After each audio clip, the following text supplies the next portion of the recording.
wach mari mogik. Gima nyalo wacho ne jothurwa Cleophas en ni sani endi wasebedo ka waringo oko mang'eny to wayudo opportunity mondo wabed ei sirikal.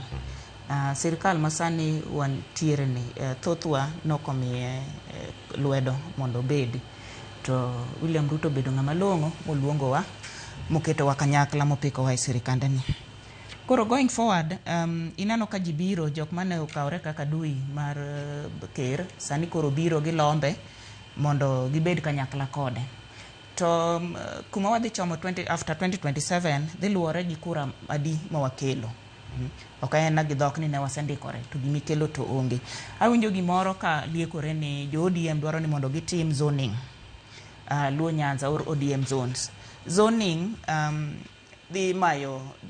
zoning dhi mana benefit candidates mag ODM, but ok dhi benefit president. Kaka for example, Homa Bay County 2022, gubernatorial candidate noyudo kura 240 gi gimoro, ng'ama nochungi independent noyudo kura 154. Tiende ni ji 154 gi nogihero candidate mar ODM.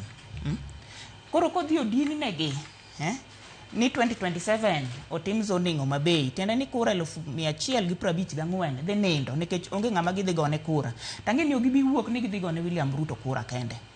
Koro ka gima kama nyalo timore to William Ruto ema dhi hinyore. Maka ng'ato biro ja ODM odhi obedo piny gi UDA to giwacho ni wan koro Luo Nyanza ka wadwaro zoning. Mano ng'ama dwaro mare kende, ok odwar berne president marwa. Koro waketuru democracy.